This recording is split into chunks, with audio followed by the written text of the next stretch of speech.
나누고 싶다 그러면 없어요. 원래 저희 교회가 부동산 쪽에서는 일가견이 있습니다. 그래서 많이들 경험하셨죠, 그죠? 부동산 쪽에는 우리 교회가 좀 응답을 잘 받는, 뭐 집이 안 나가던 집이 나가고 없던 집이 구해지고, 이거는 많이 경험했던 부분들입니다. 그래서 저도 이제 내년 2월이면 만기가 도래하는데 우리 히브리서 12장 같이 보겠습니다. 이제 기쁜 소식을 나누니까 서로 좀 격려가 되죠. 네, 그래서 서로 기쁜 소식을 많이 나눴으면 좋겠습니다. 서로에게 하나님이 하신 일들 많이 나누면은 많이 격려가 될 겁니다. 히브리서 12장 14절 말씀부터 17절 말씀까지 저랑 여러분이랑 한 절씩 교독하고 같이 나누도록 할게요. 14절 말씀, 히브리서 12장 14절. 모든 사람과 더불어 화평하게 지내고 거룩하게 살기를 힘쓰십시오. 거룩해지지 않고서는 아무도 주님을 뵙지 못할 것입니다.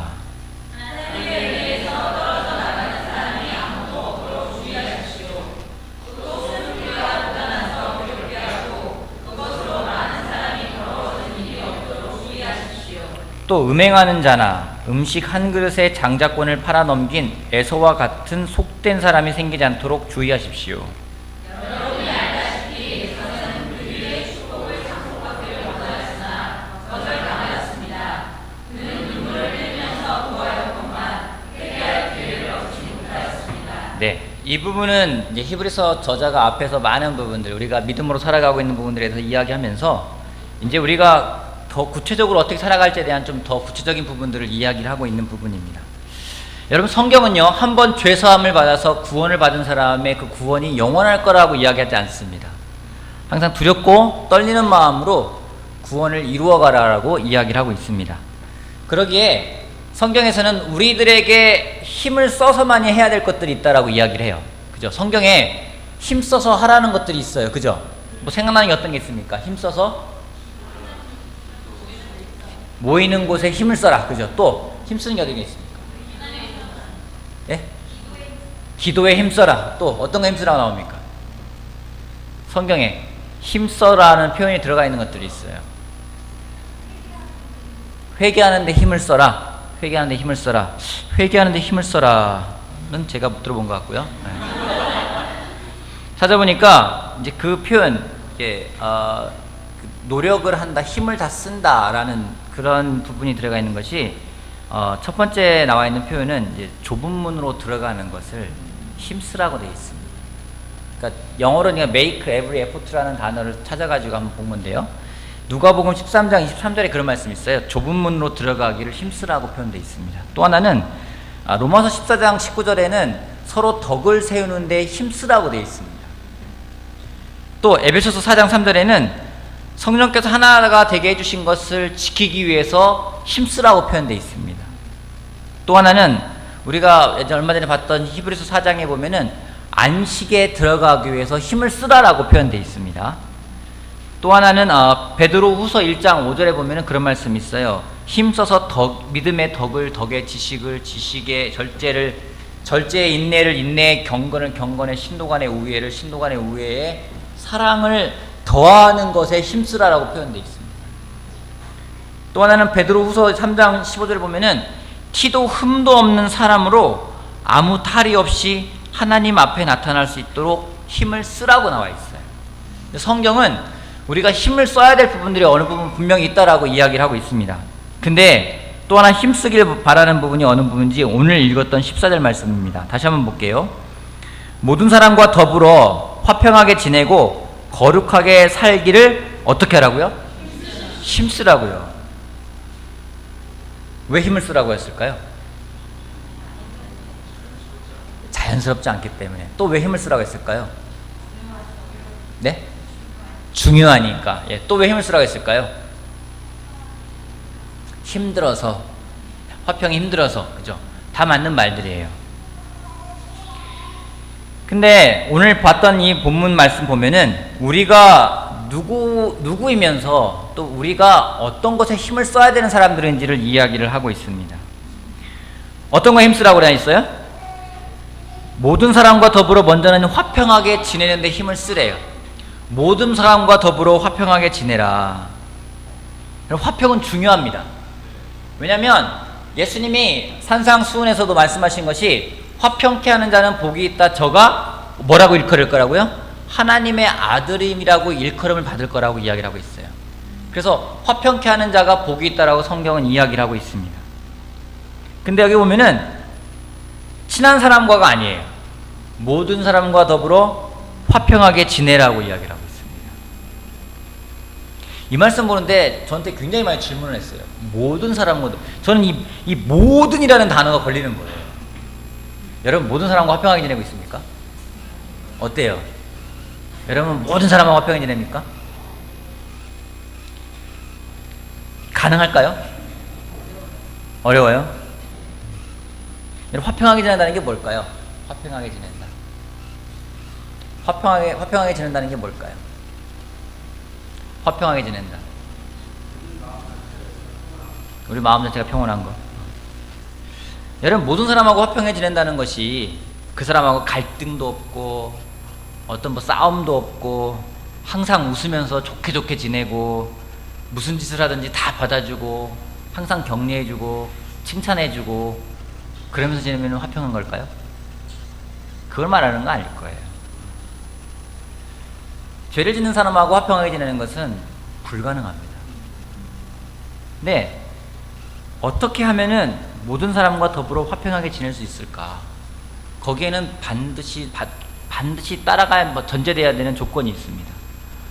무엇인지 먼저 하나님과 화목하게 지내지 않고서는요 우리 가운데 화평이라는 건 없습니다. 관계라는 건 좋을 때도 있고요 좀 그렇지 못할 때도 있습니다. 힘든 시간이 있을 수도 있습니다. 오해라는 것이 있을 수도 있고요 갈등이라는 것이 있습니다.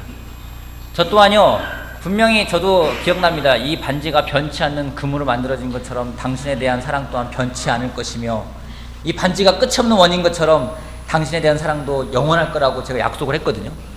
여러분 다 그 약속했잖아요. 그죠? 뭐 문맥이 조금씩 다르지만은 누군 순금이라고 표현한 사람도 있고 뭐 그러지만은 다 그런 내용도 했어요. 어떻게 그렇게 얘기했던 사람하고 여러분 사이좋게 화평하게 지내고 계십니까? 항상? 그건 아니라는 거예요. 결국 우리가 하나님과 화평하게 먼저 지내지 않는 한 우리 가운데 진정한 화평이라는 건 있을 수가 없다라는 거예요. 바울도요 고린도후서 5장 18절 보면은 우리에게 주신 직분이 있는데 뭐냐면은요 화해의 직분을 받았다고 합니다.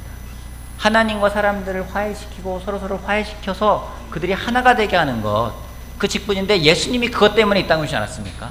우리와 하나님이 화목하게 되게끔 하기 위해서 그 제물로서 이 땅에 오신 분이 바로 예수님인 것처럼 우리가 하나님과 먼저 화목하게 되고 하나님과 화평하게 되지 않는 한 우리 가운데 화평이라는 것이 있을 수가 없다라는 겁니다. 기준이 다른데 어떻게 화평할 수가 있겠습니까? 성경은 모든 사람과 더불어 화평하게 지내라고 이야기를 하는데 거기에는 먼저 우리가 하나님과 어떤 관계를 가져가고 있는지가 굉장히 중요하다는 것을 전제되고 있다는 겁니다. 또 한 가지는 거룩하게 살기를 힘쓰라고 이야기하고 있어요. 왜 힘을 쓰는지 여러분 거룩하게 산다는 게 저절로 되는 건 아니에요. 쉽게 되는 게 아닙니다. 힘을 써야지만이 거룩하게 살아갈 수 있다라고 성경은 이야기를 하고 있는 겁니다. 거룩한 사람이라는 것은 마흔이 얘기했지만 구별되어지는 사람이라는 얘기입니다. 세상하고 구별되어져서 살아가는 사람입니다. 여러분 어떻습니까? 여러분 거룩하게 살고 있습니까? 세상의 삶과 여러분의 삶이 구별되어지고 있습니까? 아니면 세상의 삶과 여러분의 삶이 아주 일치해서 전혀 구별되지 않고 있습니까? 왜 거룩하게 살아야 되는지 아십니까? 왜 거룩하게 살아야 되는지는요 그렇지 않고서는 아무도 주님을 뵐 수가 없대요. 물에 물 탄 듯 술에 술 탄 듯 세상에 맞춰서 살아가면서 거룩하게 살려고 하지 않으면요 우리의 구원하고도 연관이 있는 거예요. 주님을 뵐 수가 없대요. 그렇게 거룩하게 살지 않을 때 우리 가운데 나오는 증상들이 무엇인지 그 다음 여기서 말하는 건 쓴뿌리를 이야기합니다. 쓴뿌리가 돋아나서 괴롭게 하고 그것으로 많은 사람이 더러워지는 일이 없도록 주의하라고 이야기하고 있어요. 나무에게 가장 중요한 게 뭘까요? 뿌리가 중요하죠. 왜 뿌리가 중요한가요?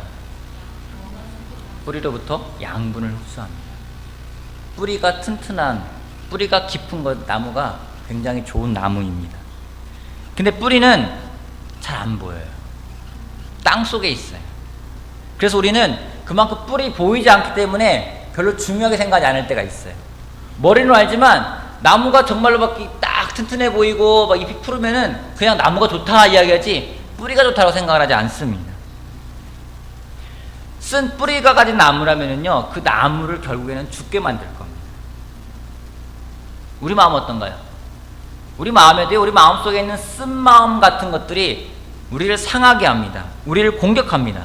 사탄이 공격하는 건 달리 공격하지 않아요. 우리 마음속에 쓴 마음 하나를 딱 던져놔요. 교회를 공격하는 것도 어렵지 않아요. 몇몇 사람들에게 쓴 마음을 딱 집어넣습니다. 놀랍게도요, 그것은 모든 관계를 깨트릴 수가 있는 힘이 있어요. 부부관계에도요, 두 사람 가운데 쓴 마음 하나 딱 집어넣습니다. 그 다음에는요, 무너지는 거는 일순간입니다. 신명기 29장 같이 볼게요. 신명기 29장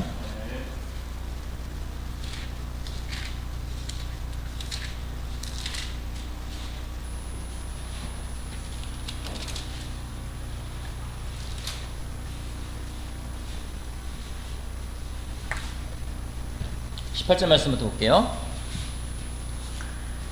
신명기 29장 18절 말씀. 당신들 가운데 남자나 여자나 가족이나 지파가 우리 주 하나님으로부터 마음을 멀리하여 다른 민족의 신들을 섬기려고 해서는 안 됩니다. 당신들 가운데 독초나 쓴 열매를 맺는 뿌리가 있어서는 안 됩니다. 그러한 사람은 이런 저주의 말을 들으면서도 속으로 자기를 달래면서 내 고집대로 하여도 만사가 형통할 것이다 할 것입니다. 당신들이 그런 사람들을 그대로 두면 맹렬한 재난을 만나서 파멸되고 말 것입니다. 주님께서는 그런 사람을 용서하지 않으십니다. 주님께서는 그런 사람에게 주님의 분노와 질투의 불을 퍼 부으실 뿐만 아니라 이 책에 기록되어 있는 모든 저주를 그에게 내리게 하실 것입니다. 그리하여 주님께서는 마침내 그의 이름을 하늘 아래에서 지워버려서 아무도 그를 기억하지 못하게 하실 것입니다. 주님께서는 그런 사람을 이스라엘의 모든 지파 가운데서 구별하여 이 율법책의 언약에 나타나 있는 온갖 저주대로 그들에게 재앙을 내리실 것입니다. 히브리 문화로 독이 있는 식물을 쓴 식물이라고 부릅니다. 쓴 식물은 독이 있는 식물이라고 불려집니다.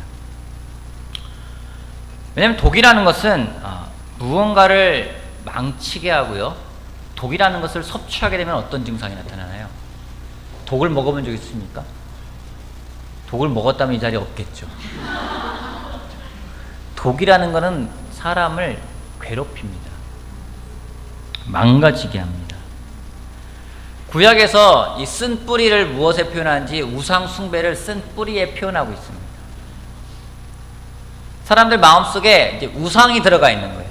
하나님 이외에 다른 게 들어가 있으면서 그것이 이제 쓴 뿌리가 되어서 한 사람이 우상을 섬기기 시작하니까 그것이 퍼져가지고 온 교회를 망가뜨리는, 온 그 이스라엘 백성을 망가뜨리는 것을 우리가 본 적이 있습니다. 이 쓴 마음이요, 똑같은 거예요. 그 파괴력은 엄청납니다. 사도행전 8장 말씀 같이 볼까요?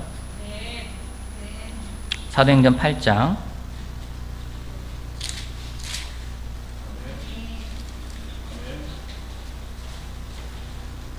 여기 보면 마술사 시몬이라는 사람이 나옵니다. 시몬이 빌립이 이렇게 기적을 행하는 걸 보고 베드로에게 가가지고 이야기합니다. 나도 저 능력을 받을 수 있게 해달라고 베드로에게 돈을 건네면서 그 능력을 나한테 달라고 이야기합니다. 그때 베드로가 하는 말이 8장 23절 말씀을 볼게요. 8장 23절 같이 한번 읽어볼게요. 내가 보니, 거기 8장 23절 내가 보니, 같이 읽어볼게요. 시작. 내가 보니 그대는 악의가 가득하며 불의에 얽매여 있소. 이 악의라는 표현을 쓰고 있어요. 시몬의 마음속에 악인데 이게 뭐냐면요, 쓴 마음이에요. 표현에 악이라고 다른 버전에 보면 쓴 마음이라고 표현되어 있습니다. 베드로가 시몬의 마음 보니까요, 그 마음에 뭐가 있는지 쓴 마음이 있는 거예요. 뭐예요? 자기 자신만 생각하고요, 자기가 옳다 생각하고 자기의 중심에 가 있는 것, 하나님이 거두는 거 사라져버렸어요. 마찬가지예요. 구약시대 우상이 뭡니까? 내가 중심이 되는 거예요. 마찬가지로 그 쓴 마음, 그 쓴 마음이 있는 걸 보면서 시몬 보고 당신 마음속에 쓴 마음이 있다라고 이야기를 하고 있어요.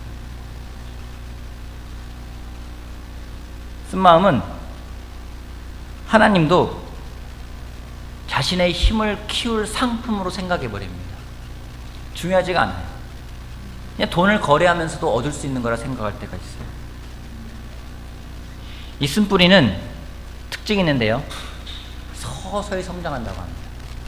근데 이게 독을 가져와서 아주 해롭게 만듭니다. 교회를 공격하려고 사탄이요, 사람들 마음속에 쓴 마음을 심어놔요. 그럼 그 쓴 마음이 자랍니다. 여러분, 예수님도요, 누룩을 조심하라고 했어요.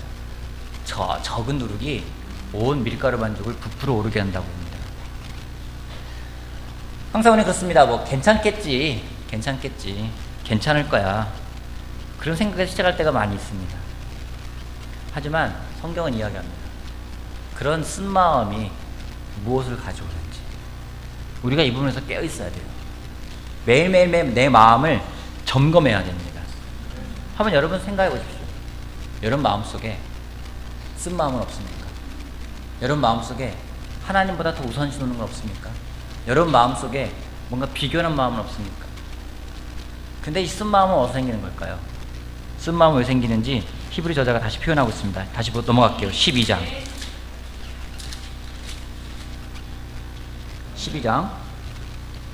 15절 보면은요, 12장 15절, 하나님의 은혜에서 떨어져 나가는 사람이 아무도 없도록 주의하십시오. 또 쓴뿌리가 돋아나서 괴롭게 하고 라고 하면서 잘 살피라는 거예요. 잘 살펴보아라. 하나님의 은혜로부터 떨어져 나간 다음에 쓴마음이 생긴 사람도 있다는 거예요. 여러분, 쓴마음이라는 건 하나님의 은혜를 모를 때 쓴마음이 생겨요. 그렇지 않습니까? 어느새 감사함이 잃어버렸어요. 상진이 아까 나왔다 안 왔어요? 우리가 정말로 30군데 집을 봤는데 마지막 집을 하나님이 주셨다. 여러분, 그 집에 들어가서요, 감사함 잃어버리면 어떻게 되는지 아십니까?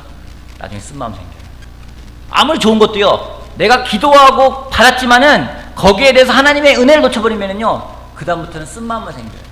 감사함이 없어지면은 그 다음에 들어오는 건 뭡니까? 쓴마음밖에 안 들어와요.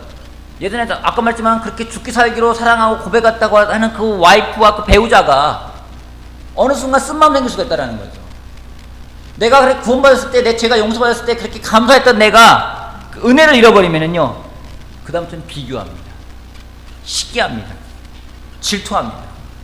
누군가는 굿뉴스를 나누는데요, 굿뉴스가 자기한테는 굿뉴스가 아니에요.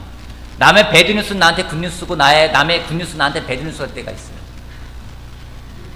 은혜를 잃어버리면 그렇게 되는 거예요. 감사함을 잃어버리면 그렇습니다. 아, 누가 어떤 집을 얻었더라, 아, 누가 어떤 직장에 취직했더라, 그러면은 그게 감사함이나 기쁨이 아니라, 아, 쟤는 영적이지 않은 것 같은데, 아, 쟤는 별로 그다지 열심히 하는 것 같지 않은데, 아, 쟤는 운도 좋아. 비교하고 쓴 마음이 생겨요. 내가 중심이 돼버리는 거예요. 내가 우상이 돼버리는 거예요. 우리는 그러기 쉬운 사람들입니다. 그래서 그 다음 비유하는 게 누구에 비유하냐면요, 에서에 비유합니다. 에서요. 어떤 사람입니까? 장자권을 팔았죠. 얼마에 팔았습니까? 야, 놀라워요. 그죠? 팥죽 한 그릇에 장자권을 팔아버렸어요. 여러분, 이해가 되십니까? 이해가 돼요? 그 사람이 이해가 돼요. 돼야 이해되죠. 여러분 안 그럴 것 같아요? 여러분, 우리 매일 그러거든요, 솔직히요. 에서에게 이야기하는 거예요. 팥죽 한 그릇 왜 팔았어요? 배고파서. 왜요? 그거잖아요. 장자권이야. 그게 밥 먹여주냐? 이거잖아요. 예수가 밥 먹여주냐? 야, 성경 말씀이야. 뭐 이거 먹으면 뭐 밥이 나오냐, 쌀이 나오냐? 저희 아버지가 그래요. 뭐 이거 보면은 네가 밥이 나오냐, 쌀이 나오냐? 전 아버님 나옵니다. 이제 가리키면은 이렇게. 멀리 보이는 장자권 중요하지가 않아요. 당장 내 배가 고파요. 팥죽이 눈에 보여요. 저거 먹으면 제가 만족할 것 같아요. 그러니까 팥죽 한 그릇에 장자권 넘겨버리는 거예요. 중요하지가 않아요. 멀리 있는 장자권보다 난 당장 내 배고픔을 채워줄 수 있는 게 더 좋아 보이는 거예요. 그러면서 이야기합니다. 나는 굉장히 실리적인 사람이야. 나는 굉장히 실용적인 사람이에요. 달리 말하면요, 눈에 보이는 것만 찾아다니는 사람이라는 얘기예요. 성경은 그를 뭐라고 표현하는지 속된 사람이라고 표현했는데, 다른 말로 표현하면요, 믿음이 없고요, 하나님을 믿지 않는 사람이에요. 다른 버전에는 하나님을 믿지 않는 사람이라고 표현되어 있어요. 우리도 그러기 쉽습니다. 예수님을 만났고 죄 용서를 받았고 구원이라는 걸 얻었고 영생이라는 게 기다리고 있어요. 근데 당장 내 눈앞에 보이는 게 중요해요. 동의하고 있네요. 당장이 중요해요. 눈에 보이는 게 더 중요해요. 히브리 기자가 이야기합니다. 우리는요, 믿음으로 살아가는 사람들이래요. 믿음은 그러한 게 아니래요. 믿음은 보이지 않는 걸 보기 때문에, 그 보이지 않는 걸 봤기 때문에 그 믿음을 당겨서 쓸 수 있는 게 진짜 믿음이라는 거예요. 아내랑 기도하면서 그런 생각이 들었어요. 이제 우리 6주년 예배를 준비합니다. 11월 이제 우리가 13일 날 6주년 예배가 있습니다. 케빈 메이 목사님이 오시는 걸로 돼 있잖아요. 그죠? 모시기 힘드신 분이고, 일산은 교회는 처음 오시는 거예요. 메리 메이나와 같이 오는데 굉장히 우리 그냥 ICC의 그냥 역사입니다. 역사. 우리 ICC가 시작되기 전부터 제자 생활했던 분들이기 때문에 역사예요. 와서 설교를 하는데 그런 생각했어요. 야, 케빈 메이와 설교를 하고 참, 그날 우리 동일 형제가 통역을 할 겁니다. 이렇게 말하는 이유는 좀 긴장해야 되겠죠. 더 열심히 준비하고 있을 거예요. 영어 공부 열심히 하고 있어요. 뭐 많은 사람들 있겠지만 동일 형제가 통역을 할 거예요. 생각해보세요.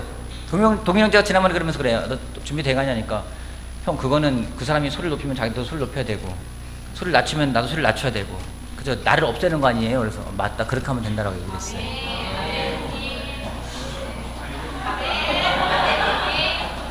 여러분 생각해보세요. 케빈 메이 목사님 오셔가지고 설교를 하세요. 그 와이프도 굉장히 놀라우신 분이에요. 굉장히 따뜻해요. 예전엔 정말 여러분 모르겠지만 화라는 것이 그냥 정말 누구에 지지 않는 분이었는데 그게 없어져 버린 분이에요. 나중에 한번 시간 날 때 한번 물어보세요. 그리고 동희 형제가 여기서 통역을 합니다. 그리고 그날 제가 기도하고 있어요. 우리 유진아 씨 성경 공부하고 있어요. 그날 세례 받았으면 좋겠어요. 더 나아가서 그런 생각도 했어요. 야, 그날 우리 어머니, 장모님이 회복이 되면 어떨까? 그러다 공부하고 있는 사람들이 그날 또 누군가 세례 받으면 어떨까? 생각을 하니까 막 기도하면서 그 생각하니까 막 기뻐지는 거예요. 아, 내 눈에 보이진 않지만 내가 보고 있구나. 싸움인 거죠.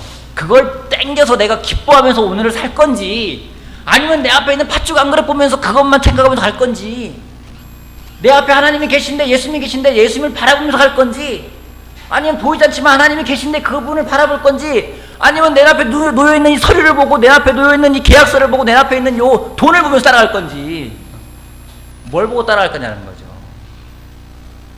팥죽 한 그릇에 에서가 팔아넘겼지만 우리가 팥죽보다 더 못한 것에 우리 영혼을 빼앗길 때가 있어요.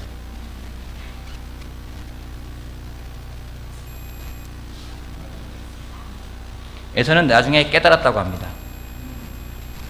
그것을 되찾으려고 했지만은 기회가 없었다고 합니다.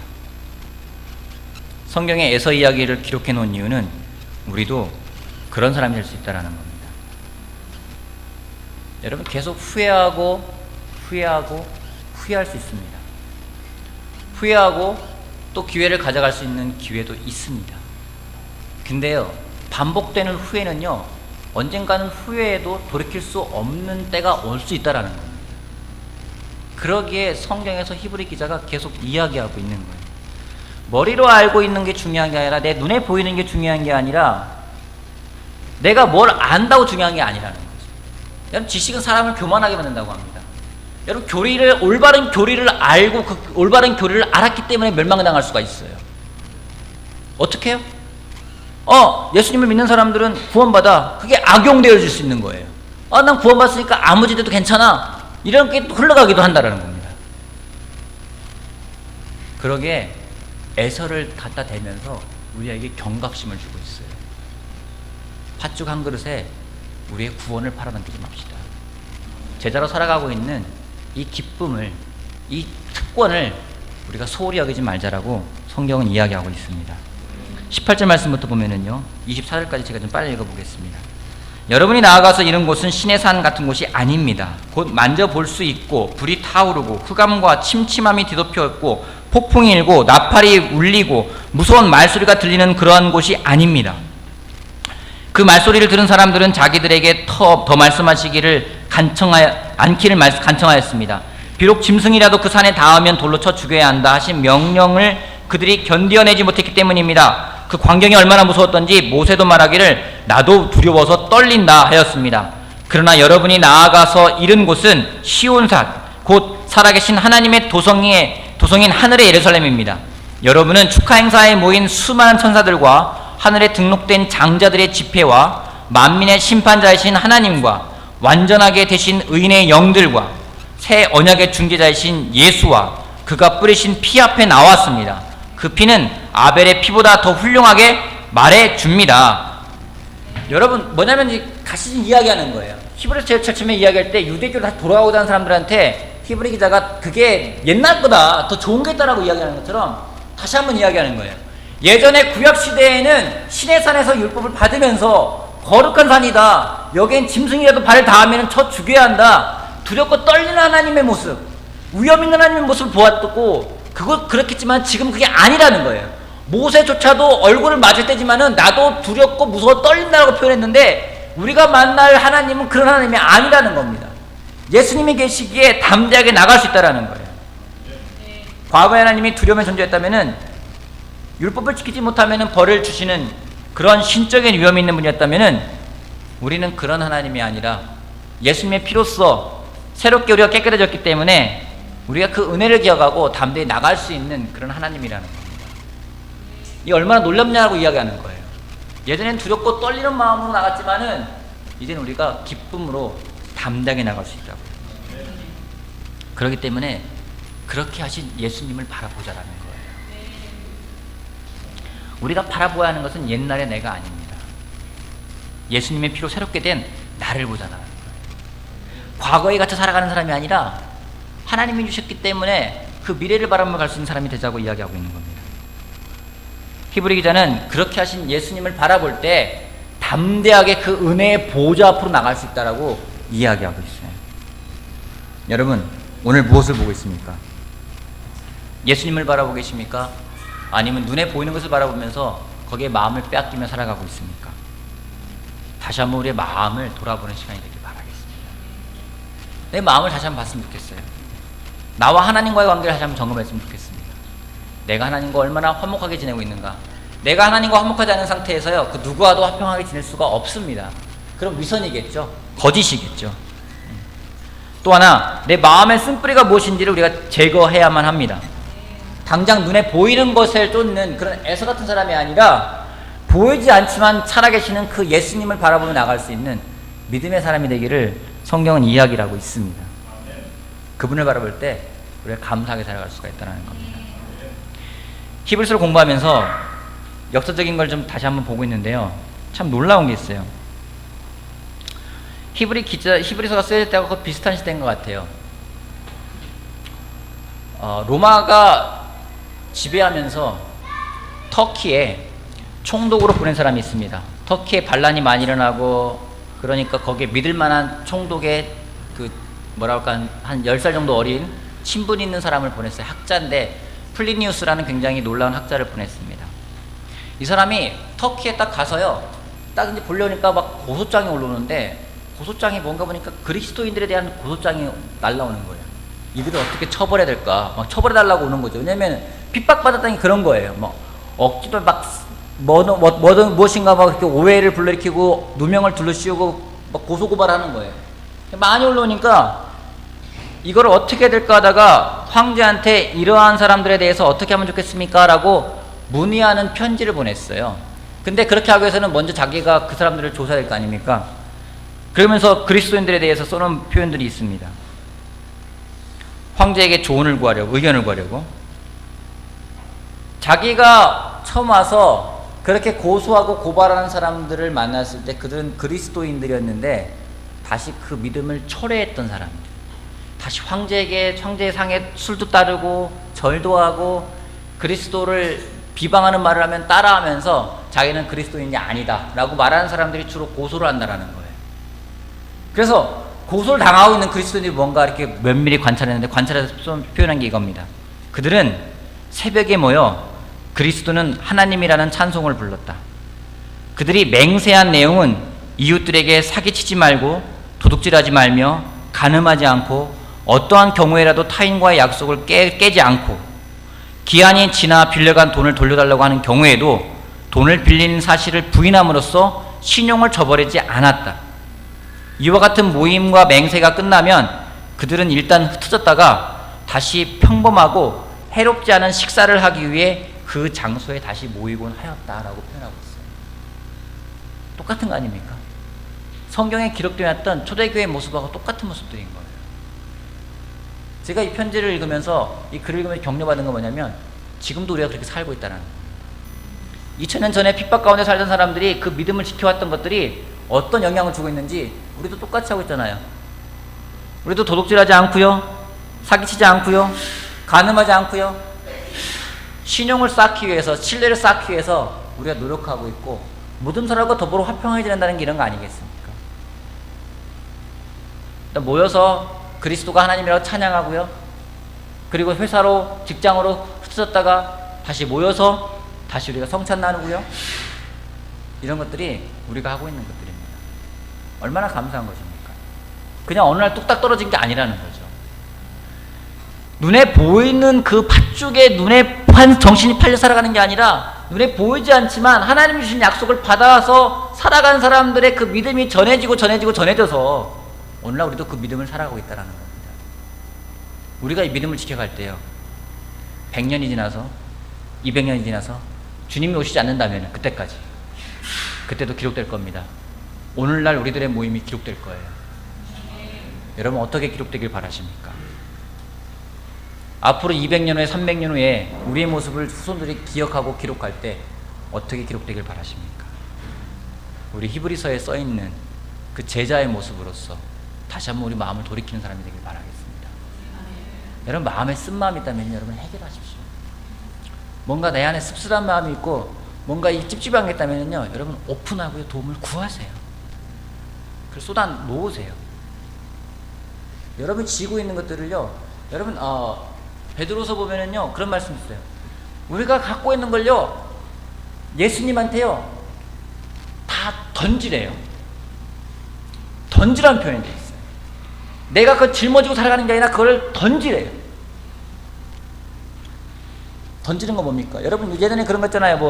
뭐 돌에다가 뭐를 묶어가지고 우리가 좀 가물에다 던져보자. 그래서 자기 마음을 다 심어 던지기도 하고, 뭔가 내 안에 있는 것들, 그런 것들을 예수님에게 다 던져버리고요, 우리는 하나님이 주는 그 삶을 살아가자라는 겁니다. 그럴 때 더불어 모든 사람과 화평해 지낼 수 있을 거고요, 거룩하게 살기를 힘쓸 때 성경은 약속하고 있습니다. 주님을 뵐 거라고. 그 주님을 만나기 위해서 우리가 정말 하나님과 놀라운 교제를 가져가고 우리 마음을 살피면서 살아가는 우리 모두가 되길 바라면서 말씀을 마치겠습니다.